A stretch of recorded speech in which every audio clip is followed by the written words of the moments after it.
सवाल यह है, शहबाज जिनपिंग का हाथ आतंकियों के सीधे साथ है क्या? क्योंकि कई ऐसे सबूत मिले हैं जो साफ साफ इशारा कर रहे हैं। अब जो हम आपको दिखाने और बताने वाले हैं वो हमारे पड़ोसी देश पाकिस्तान और चीन को अच्छा तो बिल्कुल नहीं लगेगा, क्योंकि जी न्यूज एक एक करके बीते 4 दिन में जम्मू कश्मीर में हुए आतंकी हमलों के पीछे पाकिस्तान और चीन की साजिश का पर्दाफाश कर रहा है। रियासी कठुआ डोडा हमले में आतंकियों के पास मिले सामान ने पाकिस्तान के नापाक चेहरे को दुनिया के सामने फिर से बेनकाब कर दिया है। और इतना ही नहीं, आतंकियों के पास मिले हैंड ग्रेनेड में हमारे एक और पड़ोसी और पाकिस्तान के आका ड्रैगन यानी चीन की चाल को भी सामने ला दिया है। जहां देश आतंक और आतंक की फैक्ट्री चलाने वाले पाकिस्तान से बदला लेने की मांग कर रहा है, वही नेशनल कॉन्फ्रेंस कह रही है जम्मू कश्मीर में आतंकवाद खत्म करने का एकमात्र तरीका पाकिस्तान से बातचीत है। तो क्या पाकिस्तान से बातचीत होनी चाहिए या इस बार उसका पक्का इलाज होना चाहिए? आज इसी पर होगी बड़ी बहस, लेकिन शुरुआत इस छोटी सी रिपोर्ट के साथ।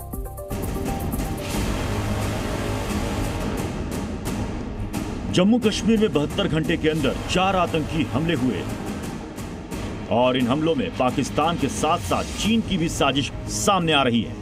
मारे गए आतंकी के बाद से बरामद सामान से साफ हो रहा है कि इस हमले में चीन और पाकिस्तान का हाथ है।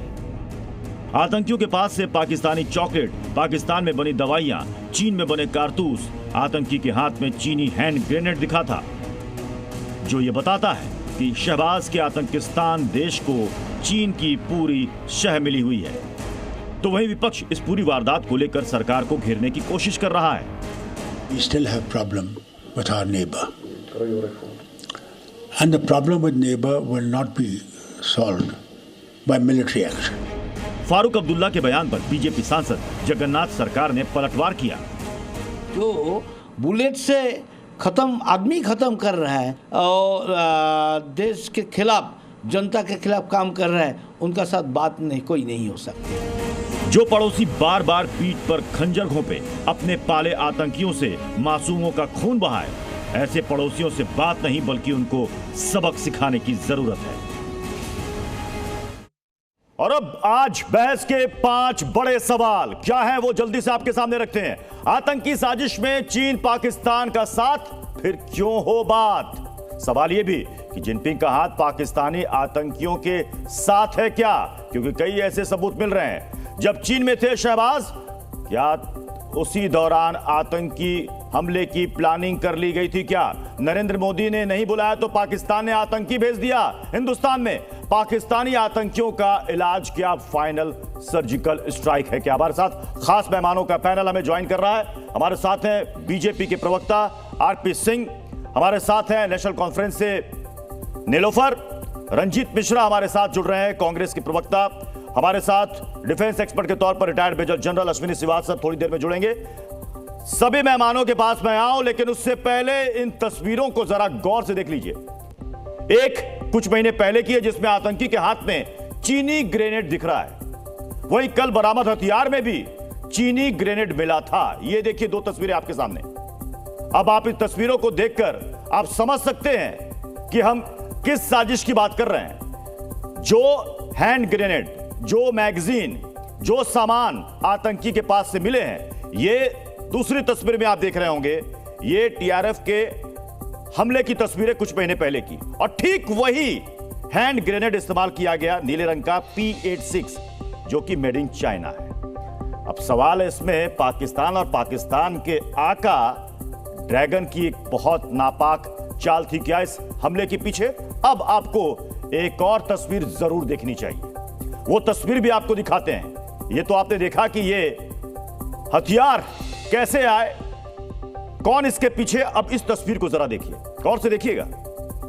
पहली तस्वीर आप देखिए, पाकिस्तानी प्रधानमंत्री शहबाज शरीफ और चीन के राष्ट्रपति शी जिनपिंग आपको इनमें नजर आ रहे हैं, जिनकी 4 से 8 जून के बीच मुलाकात हुई और इस दौरान दोनों नेताओं ने कश्मीर को लेकर के भी बात की। इस मुलाकात के बाद ही जम्मू कश्मीर में आतंकी हमलों में इजाफा हुआ है, जिनमें पाकिस्तान और चीन की साजिश सामने आ रही है। यह मुलाकातों की तस्वीर थी। अब इससे आप अंदाजा लगाइए, 4 से 8 तारीख तक शहबाज शरीफ बीजिंग में थे। अब हमले का चीन और पाकिस्तान कनेक्शन क्यों है, यह भी हम आपको दिखाएंगे।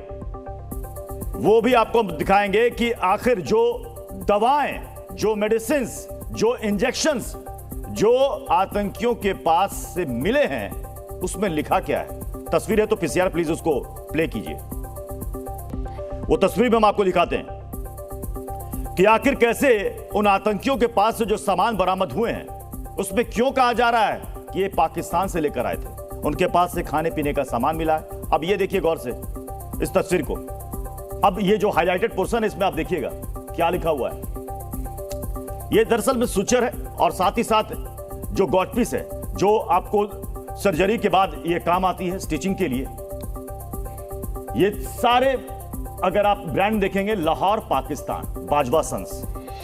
अब ये सारे मेडिसिन सामान जो आतंकी कठुआ में मारा गया उसके पास से मिला है। और इसके बाद भी कहा जा रहा है कि साहब पाकिस्तान से बात होनी चाहिए।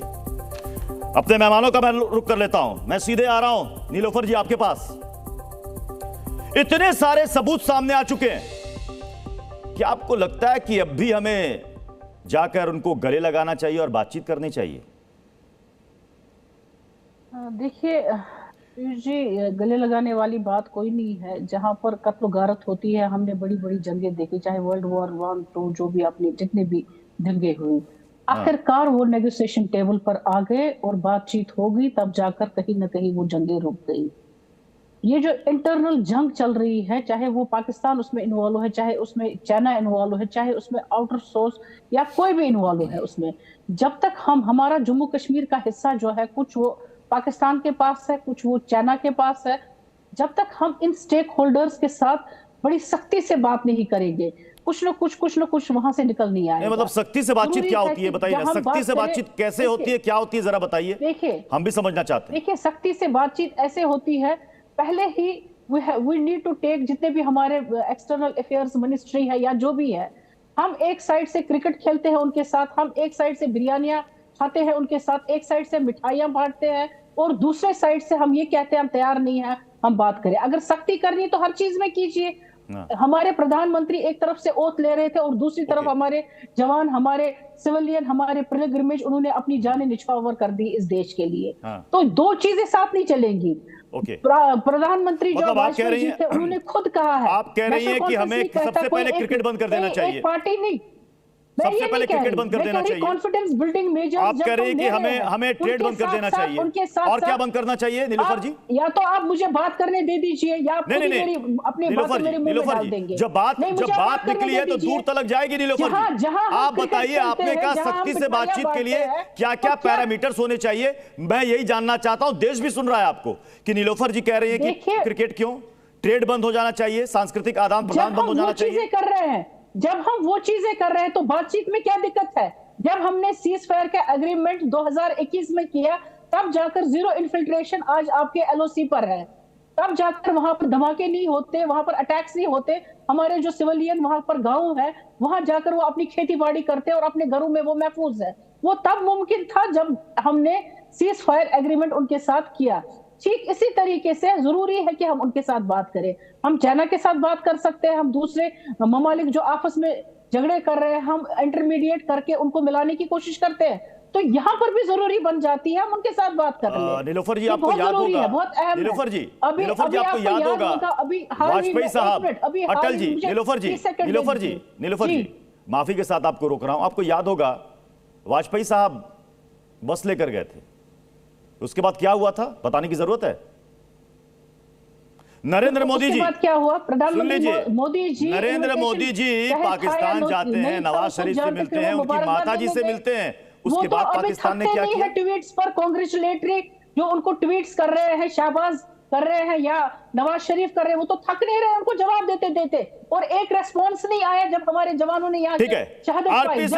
आरपी सिंह जी, इनका पॉइंट ये है, आतंकवाद तब तक खत्म नहीं होगा जब तक आप एक टेबल पर बातचीत नहीं करते। और ये डबल पैरामीटर नहीं चलेगा कि एक तरफ आप कहते हैं कि हम इनसे बात नहीं करेंगे, दूसरी तरफ आप क्रिकेट खेलेंगे, आप ट्रेड करेंगे। ये डबल स्टैंडर्ड नहीं चलेगा, ये इनका कहना है। प्रत्युष जी नमस्कार, आपके सब दर्शकों को नमस्कार।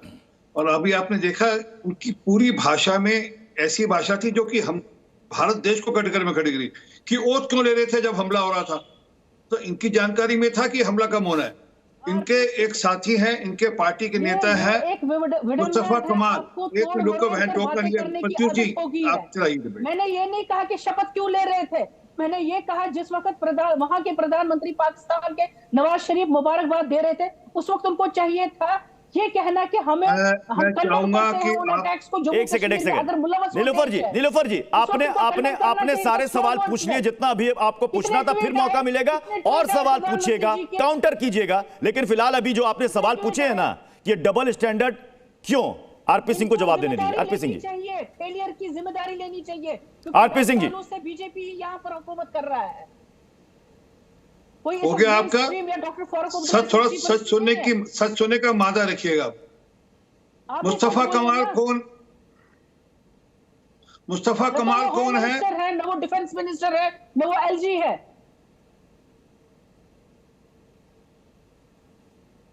जी प्रत्युष भाई धन्यवाद। मैं अपेक्षा करूंगा थोड़ी देर इनको म्यूट कर दे तो अच्छा रहेगा, नहीं तो ये बार-बार आप बोले कोई सर, कोई यहाँ म्यूट नहीं होता है इस शो में, कोई म्यूट नहीं होता, सबको बोलने की आजादी है। अपनी बारी में बोले, अपनी बारी में बोले, ताकि दर्शक को भी समझ में आए कि कौन क्या कह रहा है। मैं भी टोक सकता था, मैंने एक बहन होने के कारण से इनको छूट दी, झूठ बोलने की भी छूट दी।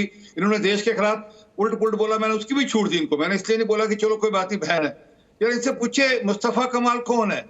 मुस्तफा कमाल फारूक अब्दुल्ला के भाई हैं। वो बोले सबूत दो पाकिस्तान है, वो कह रहे सबूत दो। ये कह रहे हैं कि जब से सीज फायर हुआ तब से इन्फिल्ट्रेशन बंद हो गया। ये भी कह रही थी कि जब से सीज फायर हुआ तब से इन्फिल्ट्रेशन बंद हो गया। सर में क्या है कि ये सबके सब पे बैक टाइम में है, मतलब ये वापसी कर्जा उतार रहे हैं पाकिस्तान का। अभी हाल में पाकिस्तान ने जब चुनाव भारत में पूरा हुआ तो पाकिस्तान के डीप स्टेट ने फवाद चौधरी के थ्रू यहाँ पर सपोर्ट दी कांग्रेस को और इंडिया अलायंस को। कहा कि इनके लोगों को तो हम चाहते हैं राहुल गांधी देश के प्रधानमंत्री बने। और फवाद चौधरी कोई इंडिविजुअल नहीं है, जो वहां की डीप स्टेट चाहती है ये उसको आगे फॉरवर्ड करता है फवाद चौधरी। और ये बड़े खुश होकर इन्होंने पूछिए क्या फारूक अब्दुल्ला ने, क्या राहुल गांधी ने, क्या किसी इंडियन अलायंस के किसी व्यक्ति ने कहा फवाद चौधरी को कि तुम बकवास मत करो, तुम्हारा कोई हक नहीं है भारत के इंटरनल मैटर्स में बोलने का। हमारे इलेक्शन हमारे यहाँ अलग से होता है, हमारे इलेक्शन में आकर भागीदारी लेने का क्या मतलब है? आपको हमारे को आपकी सपोर्ट नहीं चाहिए तो नहीं बोलेंगे। उस समय उनको सपोर्ट किया था और आज वापस से क्या कह रहे हैं? और शायद चुनाव के दिनों में भी क्या कहते रहे कि उनके एटमी बम से डर करो। क्या मणिशंकर अय्यर जी ने बोला, क्या फारूक अब्दुल्ला ने बोला कि पाकिस्तान के पास एटम बम है, आप भारत को डर कर रहना चाहिए। और अब एविडेंस मांगते हैं, अब बातचीत का सिलसिला शुरू करो, इस बात की बात करते हैं। अरे खेल को छोड़िए, हम तो इसका जवाब देंगे। और भारत सरकार ने आर्मी को छूट दे रखी है, पहले भी छूट दी थी, पहले भी आर्मी ने पूरा ठोक कर जवाब दिया था। सर्जिकल मैं पीडीपी का रुख कर लेता हूं। ठोक कर जवाब देंगे। तनवीर जी हमने तस्वीर शुरुआत में इसलिए आपको दिखाई, आपने भी देख ली होगी आतंकियों के पास से क्या क्या बरामद हुआ है। Made in China, made in Pakistan, दवाएं, इंजेक्शन, ग्रेनेड। आपको लगता है इसके बाद भी हमें हाथ जोड़कर पाकिस्तान से कहना चाहिए कि आइए सर बातचीत की टेबल पर बैठते हैं, बातचीत करते हैं? देखिए, जहां तक आपने हाथ जोड़ने की बात की है, जहां पर आपने ये असला बारूद जो है पाकिस्तान का हो चाहे चाइना का हो या बाकी किसी देश का हो, लेकिन सवालिया निशान ये है कि ये आया कहां से है, हमारे मुल्क में ये आया कहां से है।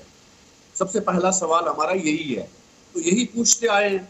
अगर हम आपसे ये सवाल पूछेंगे कि ये असला बारूद जो है वो कहाँ से आता है, उसमें आप कहते नहीं कि नेशनल कॉन्फ्रेंस और पीडीपी जो है उनको देशभक्ति का सर्टिफिकेट देना पड़ेगा।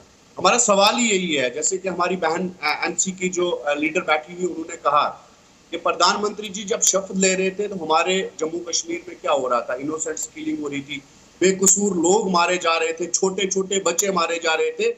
ओथ लेने की जगह मुझे लगता है कि मेरा ये मानना है कि प्रधानमंत्री जी को इस्तीफा दे देना चाहिए था, क्योंकि उनसे ये देश जो है वो संभाला नहीं जा रहा है और चलाया नहीं जा रहा है। ओके, मतलब आप कह रहे हैं कि जिस दिन नई सरकार शपथ ले रही थी, जिस दिन रियासी में श्रद्धालुओं पर, मासूम बच्चों पर अटैक हुआ, उस दिन नई सरकार को शपथ नहीं लेना चाहिए था, आप यही कह रहे हैं? शपथ नहीं, अभी आपने कहा सर, अभी आपने कहा शपथ नहीं होना चाहिए था, प्रधानमंत्री को इस्तीफा दे देना चाहिए। लेकिन एक बार भी आपने कहा, तनवीर भाई, एक बार भी आपने कहा कि पाकिस्तान को ऐसा नहीं करना चाहिए था? एक बार भी कह देते, एक बार पाकिस्तान को ऐसा नहीं करना चाहिए था।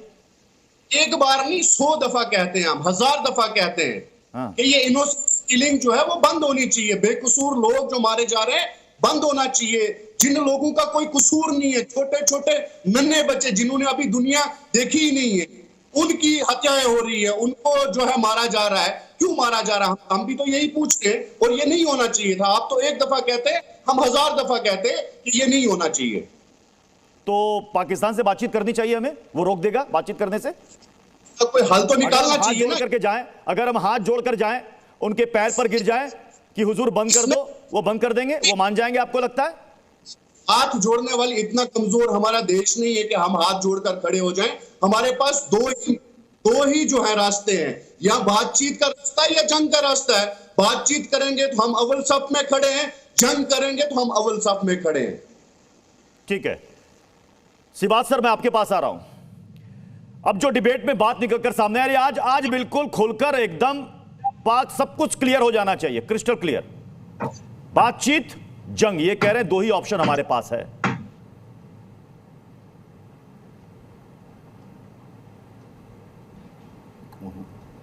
सिबात सर, एक के सिबात सर, आप ही से सवाल है। हाँ बिल्कुल, देखो प्रत्यूष, ये सच्चाई है कि पाकिस्तान मानने वाला नहीं है। वो कहते हैं ना कि कितना ही मनाओ पाकिस्तान को, वो एक आतंकवाद देश है, आतंकवाद की नर्सरी है और आतंकवाद भेजता रहेगा। और भारत ने ये बड़ा क्लियर किया है, terror and talks can not go together. और ये सच्चाई है कि आप इसका पूरा देखें कि किस प्रकार से इन्होंने अभी नॉर्थ ऑफ पीर पंजाल जो कश्मीर घाटी है वो तो बिल्कुल पीसफुल है, वो बिल्कुल अंडर कंट्रोल है, अमन शांति है। अभी ये जो साउथ ऑफ पीर पंजाल है उसकी तरफ इन्हें इस एक्टिविटी बढ़ा दी है, स्पेशली रजौरी पुंछ, क्योंकि वो पहाड़ी इलाका है, जंगली इलाका है। और अब इन्होंने देखे पौनी रासी, उसके बाद आप देखेंगे कि हीरानगर, कठुआ और आपका अभी डोडा किश्तवाड़। तो मुझे लगता है जब तक इलेक्शन होंगे सितंबर तक, पाकिस्तान जो है आतंकवाद को बढ़ाएगा इस इलाके में। और उसकी वजह यही है कि कहीं ना कहीं वो दिखाना चाहता है कि all is not well in Jammu and Kashmir. जो बात हो रही है कि आर्टिकल 370 और 35A के बाद जिस प्रकार से अमन शांति आई है पूरे जम्मू एंड कश्मीर में, स्पेशली कश्मीर घाटी में, वो उसको दिखाना चाहता है। मैं चाहूंगा सर आप इस पर बेहतर रोशनी डाल सकते हैं। सिबात सर, ये जो हम तस्वीरें दिखा रहे हैं ना, P-86 जो हैंड ग्रेनेड है मेड इन चाइना, ये आतंकी के पास से बरामद हुआ है। और ये जितने भी सामान लेकर आतंकी वहां से चले थे, चाहे वो इंजेक्शन हो, पेन किलर्स हो या फूड पैकेट्स हो, सब पाकिस्तान के थे। ये इसमें शी जिनपिंग की शहबाज शरीफ से मुलाकात और उसके ठीक बाद यहां पर आतंकी अटैक का सिलसिला, ये क्या है?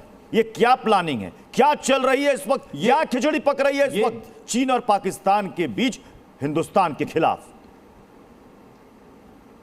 बहुत बड़ी खिचड़ी पक रही है, इसमें कोई शक नहीं प्रत्यूष। ये एक सोची समझी साजिश का हिस्सा है कि ये जिस प्रकार से पाकिस्तान अब शहबाज शरीफ कटोरा लेके चीन के अंदर गया है, शी जिनपिंग को दिखाना चाहता है कि वो भारत के अंदर आतंकवाद फैलाते रहेंगे, जो चीन चाहता है। और इसीलिए जब शहबाज शरीफ चीन में है तो ये एक्टिविटी बढ़ी। मगर ये एक्टिविटी जब इलेक्शन होने वाले थे तब नहीं बढ़ी। वो उसकी वजह ये थी, इनको पता था कि जो हमारी गवर्नमेंट है प्राइम मिनिस्टर मोदी की, वो इनके घुस के मारेगी और उससे इनको फ़ायदा हो जाएगा। तो ये सच्चाई है कि अब देखना, जब तक ये असेंबली इलेक्शन होते हैं पाकिस्तान आतंकवाद को बढ़ाएगा और हमें अपनी स्ट्रैटेजी चेंज करनी।